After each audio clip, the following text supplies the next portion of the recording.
Kendrick Lamar just quietly booked 12 funerals on one album. And Drake isn't even the main event. K. didn't come back to hip-hop to fight one man. He came back to hold court over an entire generation, and the tracklist that's about to leak is gonna reduce the biggest commercial rapper alive to a mid-card exhibition on somebody else's fight night. Drake really thought he was the finale. Bro, you're the appetizer. Before we get into it, like, subscribe, don't miss it. Nah. Kendrick Lamar, K. himself, is engineering a 12-round boxing-themed album, publicly seeded through pgLang's visual code across a 6-week rollout that started at the 2026 Grammys with a hand-wrapped photograph and escalated through Dave Free's fist post on Instagram and Hit Boy's Pernell Whitaker tribute. The signal chain went live between February and this summer of 2026, dropped exclusively through pgLang's silent drop Instagram apparatus. Aubrey Drake Graham, yes, that Drake really thought this whole thing was about him. Now let's look at the receipts that show why that reading is about to age like milk in a Compton July. Let's start with the paper trail because this album isn't dropping in a vacuum. pgLang has been laying breadcrumbs since Grammy night, and every single one of them is a fighter reference, not a fashion choice. On February 1st, 2026, Kendrick Lamar walked into the Grammys with a full boxing hand wrap on his right fist. Not a bracelet, not jewelry, actual gauze. The kind fighters put on before they slide into gloves. XXL published the photograph the same night with the headline framing it as a new era.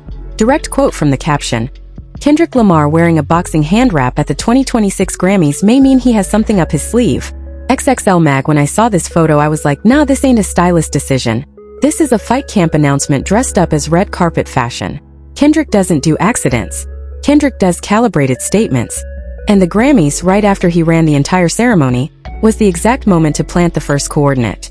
Then Dave Free did what Dave Free always does. He confirmed it without confirming it. Complex covered the follow-up. The pgLang co-founder posted a zoomed-in image of Kendrick's wrapped fist to his Instagram story during the Grammys. It seemed like more than a coincidence. Complex, when I read that Complex piece, I had to sit up in my chair because Dave Free posts nothing by accident. Dave Free is the man who directed King Kunta. Dave Free is the man who ran the pgLang aesthetic architecture for years. Dave Free posts a fist photo with zero caption? That's not laziness. That's a fighter stance being seeded on the timeline. Bro, if you can't see the difference between a random IG story and a public opening bell, that's on you. Then Hit Boy, Kendrick's most trusted living producer outside of Soundwave, dropped a Pernell Whitaker tribute post caption with that Boogeyman line everybody scrolled past. Sweet P. Whitaker, 4-weight world champion, one of the slickest defensive fighters in boxing history, holds the longest unified lightweight championship reign on record. Wikipedia, a dedicated YouTube analysis called The Art of Defense, spelled it out directly. After making history with 27 Grammys, Kendrick Lamar may be entering a new era modeled after boxing legend Pernell Whitaker's defensive genius. YouTube, The Art of Defense. When I heard that framing I was like, wait, that's not just a mood reference, that's a specific fighter with a specific style being name-checked as the template. Nobody picks Sweet P for a knockout round. You pick Sweet P for a technique round. Reddit's Kendrick Lamar community caught the pattern in real time. From r/Kendrick Lamar. Top comment on the Dave Free thread. Kendrick Lamar came to the Grammys with full hand wraps on like a boxer. Boxing is really a passion of his. Reddit r/Kendrick Lamar. That's real talk from the fanbase. But even the community read it as boxing is a passion, instead of boxing is a fight card. Y'all missed the second layer. It's not that Kendrick likes boxing. It's that Kendrick is booking a card. Reddit again from a separate thread earlier this year. Kendrick Lamar's next album is reportedly going to be boxing themed. A championship fight has 12 rounds. Reddit thread that right there is the seed that spawned the entire 12 rounds equals 12 Drake dices, theory that has metastasized across every reactor channel between February and July. When I read that thread I was like, okay, the theory is halfway there. 12 rounds is correct. But 12 rounds doesn't mean 12 punches at one man. In actual boxing, 12 rounds means 12 3-minute windows to work against one opponent. Or if you flip the frame, 12 different opponents on one championship card. And Kendrick, the man who wrote Duckworth, the man who structured Mortal Man as a fake Tupac interview, you really think he picked 12 rounds because he had 12 throwaway bars for Drake? Bruh, you can't say that and expect anybody with a working ear to take you seriously. And here's the quote that ties the whole architecture together. The Associated Press already went on record about where Drake stands post Not Like Us. The Kendrick battle absolutely dethroned Drake.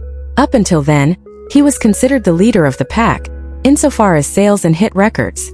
AP News. When mainstream press writes dethroned in past tense in 2026, that means the crown transferred before this new album even loaded a track 1. Which means the album isn't a Drake diss. It's a coronation with a fight card attached. Nah, that line right there?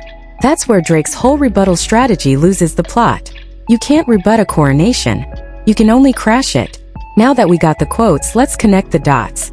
The hand wrap went live the exact night Kendrick swept the Grammys, which means the fight announcement was welded to a moment of maximum industry attention. Bro, that's not coincidence. That's a champion using the podium of the previous fight to announce the next one. Any smart camp would have waited for the news cycle to cool. Not this one. This one lit the fuse while the confetti was still falling. That fist photo? Posted while every media outlet on earth was still writing Grammy recap articles, which means Dave Free knew every music journalist in America was gonna refresh his Instagram inside the same 6-hour window. So the fist photo wasn't seen by 200,000 people. It was seen by every professional Kendrick watcher in the industry simultaneously, and every one of them clocked it and started theorizing. That's not organic virality. That's coordinated signal deployment. The Whitaker post landed weeks later, which means the rollout has a heartbeat, not a burst. Fight Camp doesn't announce everything at once. Fight Camp announces the poster, then the weigh-in, then the walkout music. pgLang is running the exact same choreography. Hand wrap first, fist photo second, fighter tribute third. That's the Fight Week playbook, and if you know boxing at all, you already know what week we're in. So Drake really thought this rollout was about him? That's terrible situational awareness, bruh. And here's the timeline detail nobody has connected yet. Baby Keem Dollarino dropped February 20th, 2026, less than 3 weeks after Kendrick's Grammy hand wrap moment, with Kendrick featured on multiple tracks including Good Flirts. Facebook. The fader, that's not a coincidence. That's the pgLang machine warming up the corner crew before the main event. Keem is on record. Momo Boyd is on record. The extended pgLang orbit has been visibly assembling since February.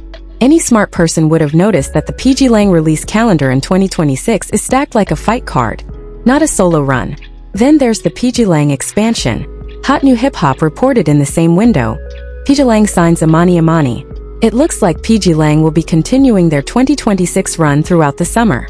Hot New Hip Hop, remember, doesn't post pgLang movement without industry sourcing. So while the reactor economy was fixated on Drake's Iceman rollout in May, pgLang was quietly stocking the roster with new signees and coordinating the corner crew for whatever this 12-round document is about to become.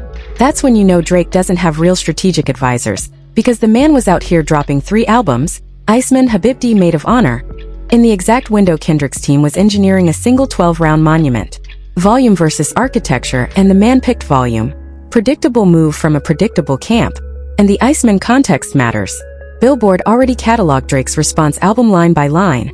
From DJ Khaled to Kendrick Lamar, here's everyone Drake appeared to diss on Iceman. Billboard, that means Drake already spent his rebuttal ammunition earlier this year responding to a fight that was already over. Which means when the 12-round album drops, Drake has no fresh rebuttal in the chamber. His rebuttal album is already public. His rebuttal album is already 6 months old. His rebuttal album already got dwarfed by the Kendrick catalog it was aimed at. That's the timing L of the decade. Bro really shot his counterpunch at the shadow the champion cast before the champion even threw the real hook. But here's where it gets even more interesting. Now check this out. Nobody's talking about the specific fighter choices being made in this rollout. Everybody's saying boxing theme and moving on. Now zoom in. Each fighter reference is a stylistic fingerprint for a specific round. That Whitaker signal? Sweet Pea wasn't a knockout artist. Sweet Pea was a defensive genius who made opponents miss so badly they punched themselves out. Which means the round that Whitaker corresponds to isn't going to be a knockout round. It's going to be a round where Kendrick lets the opponent swing at nothing, while he counters from angles that don't exist on their radar. That's a round designed to embarrass. That's not a round designed to end a career. And if Kendrick is signaling a Whitaker round early in the rollout, that means the Drake round is a different fighter style entirely. My read on the Drake round, that's a Tyson round. Short, compact, in and out of the pocket before the opponent registers the shot. Kendrick doesn't need a 6-minute verse for Drake. He already spent all of 2024 on Drake. Round 4 is a hook to the body, not the finisher. Now watch the hand wrap detail. Not the wrap, the hand. Right fist. Dominant fist. Kendrick posted his dominant hand pre-taped, which in fight camp iconography means the fight hasn't started yet. The wrap is the PRE fight ritual. Which means when Kendrick took that photo on Grammy night, the album wasn't finished. The album was in fight camp. That's the difference between a surprise drop and a scheduled event. GNX was a surprise drop. This is a scheduled event. And bro, Drake really didn't catch that? That's embarrassing for a man with an entire OVO analytics department. Then there's the caption pattern. Look at what Dave Free didn't say. The fist photo had no caption. 0 words. In pgLang code, silence isn't emptiness. Silence is the fighter refusing to trash talk before the bell. Which means the whole album operates under fight discipline, not discipline. A diss record talks trash on the promo cycle. A championship defense stays silent until the walkout music hits. Kendrick has been silent since GNX because the walkout hasn't started yet. And when the walkout finally starts, the silence itself becomes the loudest sound in hip-hop. That's the problem with Drake. He doesn't understand quiet. Every one of his moves has a caption, a cosign, a podcast quote, a bar-for-bar rebuttal. He fills every silence with noise because he doesn't know what to do inside quiet. Kendrick lives inside quiet. That's a stylistic mismatch of biblical proportions. And here's the forensic detail that separates surface-level fans from real students of the culture. The specific choice of a 12-round card rather than a 10-round card. 10 rounds is a title elimination bout. 12 rounds is a title defense. Which means the album's structural conceit isn't Kendrick fighting to claim a belt. It's Kendrick fighting to keep one that's already around his waist. 12 is champion math. 10 is challenger math. That single numerical choice, embedded in the reported album framing, tells you Kendrick is not entering the ring as an underdog. He is entering as an incumbent. And bro, the difference between incumbent framing and challenger framing is the difference between LeBron in 2013 and LeBron in 2004. Same body, completely different pressure. Drake still thinks he's fighting the challenger. He is fighting the champion. And if Drake had half a strategic team behind him, he would have noticed this months ago. Now let's see how the media covered this. Complex framed the hand wrap moment as a new musical era, treated it as an aesthetic pivot, not a fight card announcement. Complex, that's the safe read. That's the we don't want to overstate it read. Complex is playing it middle of the road because Complex has ad relationships across the entire industry and can't lean into a theory that reduces Drake's stature publicly. That's their spin, vague enough to keep every camp happy. Remember the fist photo? Complex called it more than a coincidence, which is the softest possible way of saying, we all know what this is but we can't say it. Bro, journalism ain't what it used to be. XXL leaned harder. They went with something up his sleeve framing. XXL mag, that's XXL doing what XXL always does, hinting at a bigger story without committing to the theory. XXL's audience is the actual hip-hop core, so XXL had to signal that something structural was happening without spelling it out. Their spin is teaser mode. Their interpretation is wait and see, which is fine, but the receipts we broke down earlier are louder than wait and see. Those receipts are the fight has been announced, and you're standing at the box office refreshing your browser. The Associated Press did the strategic damage without meaning to. That AP dethronement quote, that's not analysis, that's a public court record. When the AP writes it, every legal team, every label executive, every touring agent reads it into the ledger. That means the industry consensus about Drake's positioning was already legally cemented before the boxing rollout even started. Their framing is postmortem. Their spin is, it's already over. And when the AP frames something as already over, no rebuttal album can rewind that framing. Now some Drake defenders are running the counter-narrative that Iceman actually won the exchange because it charted well. Nah. Some OVO fans are saying the 12-round theory is cap. But those are the same people who thought the Heart Part 6 was a knockout. Those are the same people who defended Family Matters. The receipts don't line up with the defense. When Billboard itself catalogs every Drake diss on Iceman as responses to Kendrick Billboard, that's Billboard confirming the direction of the traffic. Drake is the one reacting. Kendrick is the one setting the pace. Reactors don't set narratives. Champions do. The media trying to spin this for Drake, but the receipts don't lie. But here's what nobody is saying. Mainstream press is telling you this is a musical era shift. Reactor channels are telling you this is a 12-round Drake diss. Both of them are running the safe reading. Here's what they won't tell you. The boxing album isn't a beef record and it isn't an era shift. The boxing album is Kendrick Lamar staging a hostile takeover of the entire rap industry from the inside. And the industry has no legal, structural, or artistic way to stop it. This is industry politics at a level the mainstream press cannot publicly analyze without losing ad revenue. Universal Music Group cannot let a story run that says, one of our own artists is about to embarrass our entire corporate infrastructure. So the story gets softened. So the story gets reframed as boxing aesthetic. So the story gets diluted into new era vibes. But that softening is the story. When the coverage is that carefully edged, it means the truth underneath is that dangerous. And Kendrick's whole camp knows the coverage is being softened, which is why the rollout is happening on Instagram through pgLang's own channels, because they don't trust the traditional press to carry the actual message. They're bypassing the industry to reach the fans directly. Any label that thought they could contain this narrative is a puppet, and the strings are getting pulled by an artist they no longer control. Remember that Whitaker signal we decoded earlier? Here's the real reason it matters. Whitaker wasn't just a defensive genius. Sweet Pea got robbed in his most famous fight against Chavez. The judges ruled it a draw despite Whitaker winning every round in the eyes of the boxing world. Facebook Boxing Archive. So when Hit Boy dropped that Whitaker post, he wasn't just signaling defensive style. He was signaling the champion who kept getting robbed by the judges. Which means the album's structural argument is that Kendrick Lamar has been getting robbed by industry judges for a decade: Grammy snubs, Album of the Year losses, Song of the Year losses, chart manipulation, streaming inflation for rivals, and he's finally stepping into the ring to force a decision that the judges cannot cheat. That's the Whitaker Code. That's the forbidden take mainstream press cannot touch. Kendrick isn't fighting Drake. Kendrick is fighting the scorecard itself. And Drake is a symptom, not the disease. Now here's why that reading destroys Drake specifically. If the album is a scorecard rebellion, Drake becomes Exhibit A in a much larger case. Every Grammy Drake lost to Kendrick wasn't a loss. It was a correction. Every chart position Drake claimed during years the metrics were juice wasn't a win. It was a discount. The boxing album is the public retabulation. And when the retabulation is complete, Drake's entire career catalog gets repriced downward. Because he was competing under inflated metrics that Kendrick's album is about to publicly deflate. Drake is a puppet, and the strings are getting cut in 12 individual rounds. The label needed him inflated. The scorecard needs him deflated.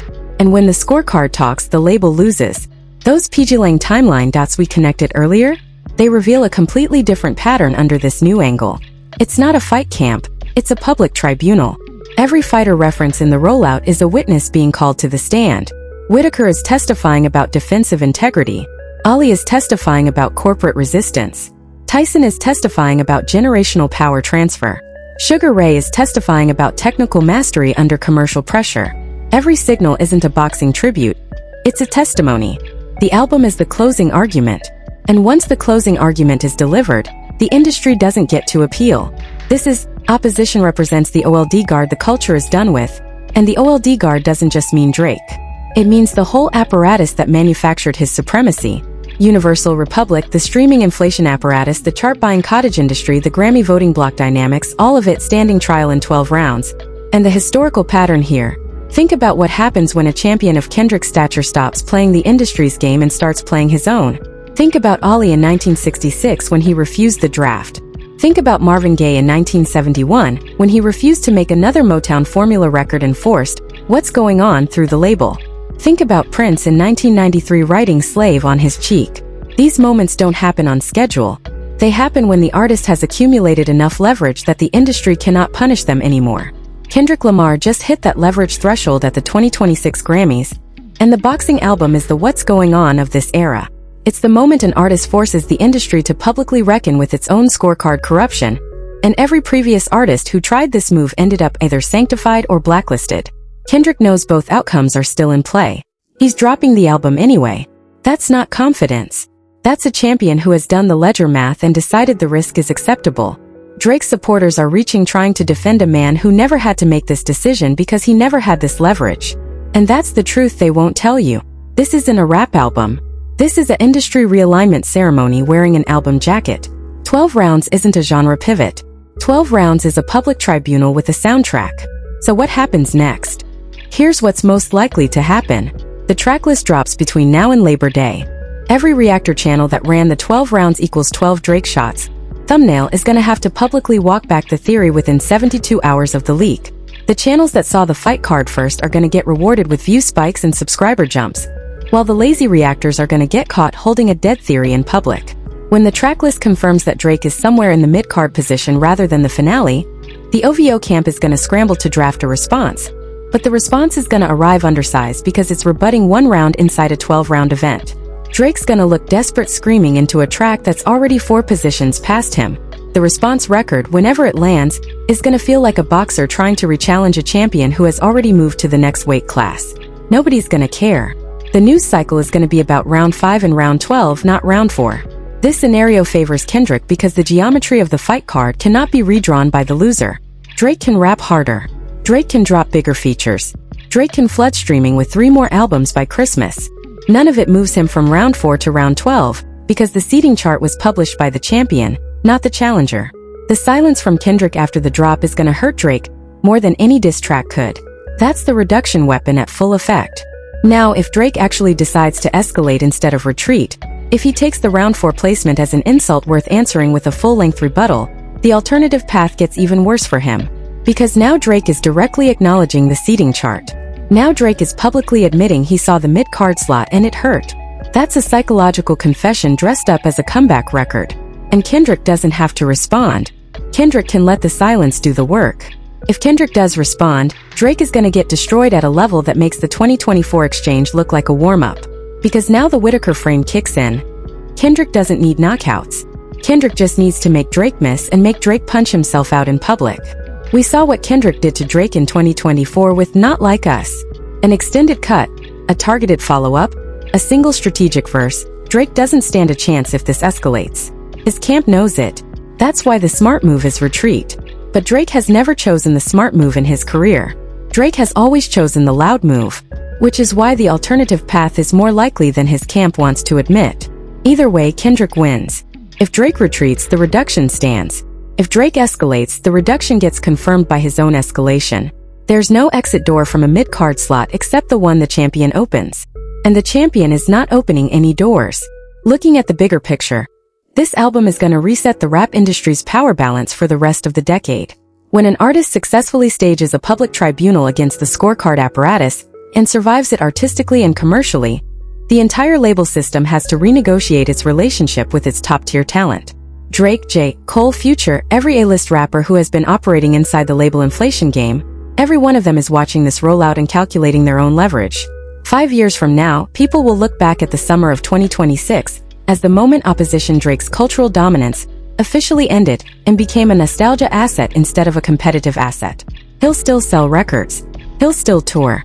He'll still have hits. But he won't be considered the man setting the direction of the culture, because the culture will have publicly moved past him during the exact window this album occupies. That's the legacy loss. That's the reduction moving from tactical to permanent. And for pgLang specifically, this album is gonna cement their status as the first independent power structure in modern rap that operates entirely outside the traditional label and radio machine. Baby Keem's CA Dollarino cycle already showed the ecosystem works. The Imani signing showed the roster is scaling. The boxing album is gonna show the artistic peak is reachable. Once all 3 proofs stack, every major label loses negotiation leverage with every artist under 30 who wants to build the same infrastructure. That's a decade-long realignment triggered by one summer. Whatever happens, one thing's clear: Drake already lost. Not because he was defeated on a track. Because he was reduced on a fight card he didn't even know was being published. Thanks for watching. If you enjoyed uncovering the real story, smash that like button and hit subscribe so you never miss when we expose what everyone else is too scared to say. Ring that bell for notifications. And if you want more truth bombs like this, click on one of these videos next. Trust me, you'll want to see what we found.